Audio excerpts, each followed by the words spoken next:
جب باپ نے خواب دیکھا کہ بیٹے کو اللہ کی راہ میں قربان کر رہے ہیں، بیٹے نے سنا تو کہا اگر اللہ کا یہ حکم ہے تو مجھے سر تسلیم خم ہے، لیکن اللہ نے امتحان میں کامیابی کے بعد انہیں ذبح نہیں ہونے دیا، بلکہ ایک دمبا بھیج کر اس عظیم قربانی کو قیامت تک کے لیے نشانی بنا دیا۔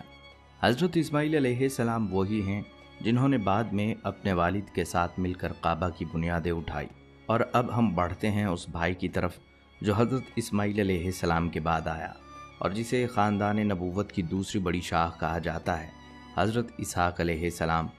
قرآن کریم میں حضرت اسحاق علیہ السلام کا ذکر 17 مرتبہ آیا ہے۔ وہ حضرت ابراہیم علیہ السلام اور حضرت سارہ علیہ السلام کے بیٹے تھے، ایک بڑھاپے میں عطا ہونے والا معجزاتی بیٹا۔ حضرت ابراہیم علیہ السلام نے ان کی پیدائش پر خوشی سے کہا، کیا بڑھاپے میں بیٹا ملے گا؟ اللہ نے فرمایا، یہی تو میرا کرم ہے۔ حضرت اسحاق علیہ السلام نے صبر، شکر اور دعا کے ساتھ زندگی گزاری۔ انہیں اللہ نے نبوت عطا کی اور ان کے بیٹے حضرت یعقوب علیہ السلام کو بھی نبی بنایا۔ یوں حضرت اسحاق علیہ السلام کا گھرانہ نبوت کی برکتوں سے بھر گیا۔ ان کی زندگی ہمیں سکھاتی ہے، اللہ جب چاہے ناممکن کو ممکن بنا دیتا ہے، بس یقین اور صبر کے ساتھ دعا جاری رکھو۔ اور اب ہم چلتے ہیں ان کے بیٹے کی طرف جو حضرت اسحاق علیہ السلام کی نسل سے تھے، جنہیں اللہ نے اسرائیل کا لقب دیا اور جن کی نسل سے کئی انبیاء پیدا ہوئے۔ یہ تھے یعقوب علیہ السلام۔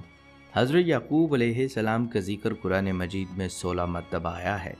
وہ حضرت اسحاق علیہ السلام کے بیٹے اور حضرت ابراہیم علیہ السلام کے پوتے تھے۔ انہیں اللہ نے اسرائیل کا لقب عطا فرمایا اور انہی کے 12 بیٹے تھے جن سے بنی اسرائیل کی 12 شاخیں نکلیں۔ ان میں سب سے مشہور بیٹا تھا حضرت یوسف علیہ السلام۔ حضرت یعقوب علیہ السلام کی زندگی کا سب سے بڑا امتحان تب آیا جب ان کا لاڈلا بیٹا یوسف علیہ السلام، جسے وہ چاہتے تھے، ایک دن اچانک غائب ہو گیا۔ انہوں نے سالوں تک صبر کیا، آنکھوں کی بینائی کھو دی، مگر زبان پر شکوہ نہیں آیا۔ بس یہی کہتے رہے، میں اللہ سے فریاد کرتا ہوں، وہی بہتر جانتا ہے۔ آخرکار وہ دن آیا جب باپ بیٹے کی ملاقات ہوئی اور یعقوب علیہ السلام کا صبر رنگ لے آیا۔ حضرت یعقوب علیہ السلام ہمیں سکھاتے ہیں، صبر صرف خاموشی نہیں بلکہ یقین اور دعا کے ساتھ جینا بھی ہے۔ اور اب ہم بڑھتے ہیں اس نبی کی طرف جس کی کہانی کو قرآن نے سب سے احسن القصص کہا، جس کی زندگی غلامی سے بادشاہی تک کا حیران کن سفر ہے۔ یہ ہیں حضرت یوسف علیہ السلام، جن کا ذکر قرآن مجید میں 27 بار آیا ہے۔ وہ حضرت یعقوب کے بیٹے تھے اور بچپن میں ہی حسد کا شکار ہو کر بھائیوں کے ہاتھوں کنویں میں پھینکے گئے، غلام بنائے گئے، قید میں ڈالے گئے، مگر ہر حالت میں اللہ پر بھروسہ رکھا۔ قید میں بھی لوگوں کے خوابوں کی تعبیر بتاتے رہے اور بالآخر بادشاہ نے انہیں وزیر بنا دیا۔ یہی یوسف علیہ السلام تھے جنہوں نے سالوں بعد اپنے بھائیوں کو معاف کر کے انسانیت اور اخلاص کی روشن مثال قائم کی۔ ان کی کہانی ہمیں سکھاتی ہے، اگر نیت صاف ہو تو غلامی کی زنجیریں بھی اللہ کی رضا سے تاج میں بدل سکتی ہیں۔ اور اب ہم بڑھتے ہیں اس نبی کی طرف جنہیں سخت آزمائشوں میں بھی صبر کی پہچان بنایا گیا، حضرت ایوب علیہ السلام، جن کا ذکر قرآن مجید میں 4 مرتبہ آیا ہے۔ حضرت ایوب علیہ السلام جنہوں نے بیماری، فقر اور تنہائی میں صبر کا دامن نہ چھوڑا اور اللہ نے ان کے صبر کے بدلے سب کچھ واپس عطا کیا۔ حضرت ذوالکفل علیہ السلام، جن کے بارے میں کم معلومات ہیں لیکن قرآن انہیں صابر اور نیک بندوں میں شمار کرتا ہے۔ حضرت موسیٰ علیہ السلام، جن کا ذکر قرآن مجید میں 136 مرتبہ آیا ہے اور جنہوں نے فرعون کے ظلم کے خلاف حق کا علم بلند کیا، بنی اسرائیل کو نجات دلائی اور تورات لائے۔ حضرت ہارون علیہ السلام، حضرت موسیٰ علیہ السلام کے بھائی، جنہیں ان کے معاون کے طور پر نبوت عطا ہوئی۔ حضرت الیاس علیہ السلام، جنہوں نے اپنی قوم کو بت پرستی سے روکا مگر انکار کے بدلے انہیں بھی تنہائی کا سامنا کرنا پڑا۔ حضرت یونس علیہ السلام، جو مچھلی کے پیٹ میں قید ہوئے اور وہیں توبہ و ندامت سے اللہ کی رحمت کے حقدار بنے۔ حضرت زکریا علیہ السلام، جنہوں نے بڑھاپے میں اللہ سے اولاد مانگی اور اللہ نے انہیں حضرت یحییٰ علیہ السلام عطا فرمائے۔ حضرت یحییٰ علیہ السلام، جو پاکیزگی، نرمی اور حق گوئی کے عظیم نمونے تھے، جنہیں حق کے بدلے شہادت نصیب ہوئی۔ حضرت عیسیٰ علیہ السلام، جو معجزات سے بھرپور زندگی کے مالک تھے پیدائش سے لے کر کلام کرنے تک، اور آخرکار اللہ نے انہیں زندہ آسمان پر اٹھا لیا۔ وہ قیامت سے قبل واپس بھی آئیں گے، اور آخر میں سید الانبیاء حضرت محمد مصطفیٰ صلی اللہ علیہ وسلم، جن پر نبوت کا سلسلہ مکمل ہوا، جن کے ذریعے قرآن نازل ہوا، اور جن کی زندگی قیامت تک کے لیے رہنمائی کا مینار ہے۔ ناظرین، یہ تھے قرآن مجید کے وہ 25 عظیم انبیاء جن کا ذکر اللہ نے اپنی کتاب میں محفوظ فرمایا۔ ہر ایک نبی کی زندگی میں سبق، قربانی، صبر اور توحید کا پیغام ہے، اور ہم سب کے لیے دعوت فکر ہے کہ ہم صرف ان کے نام نہ جانیں بلکہ ان کے راستوں کو بھی اپنائیں۔ ناظرین، جیسے کہ ہم نے ویڈیو کے آغاز میں ایک سوال اٹھایا تھا کہ جب 1,24,000 انبیاء کرام دنیا میں تشریف لائے تو پھر قرآن مجید میں صرف 25 کے نام ہی کیوں ہیں؟ تو آئیے اس کا مختصر اور مؤثر جواب بھی سن لیں تاکہ یہ ویڈیو ایک مکمل، جامع اور ہدایت سے بھرپور اختتام تک پہنچے۔ ناظرین، اللہ رب العزت نے تمام انبیاء کرام کو سچ، روشنی اور ہدایت کے لیے بھیجا، لیکن قرآن مجید کا مقصد ناموں کی فہرست دینا نہیں تھا بلکہ ہدایت کا پیغام دینا تھا۔ قرآن میں صرف ان 25 انبیاء کا ذکر ہے جن کے واقعات، آزمائش اور جد و جہد ہماری اصلاح، نصیحت اور عبرت کے لیے زیادہ مؤثر تھے۔ اللہ نے خود قرآن میں فرمایا کہ ہم نے کچھ رسولوں کا ذکر کیا اور کچھ کا ذکر نہیں کیا، لہٰذا یہ 25 وہ منتخب انبیاء ہیں جن کی زندگیاں ہمیں یہ سکھاتی ہیں کہ چاہے حالات جیسے بھی ہوں، حق کی راہ پر چلنا ہی اصل کامیابی ہے۔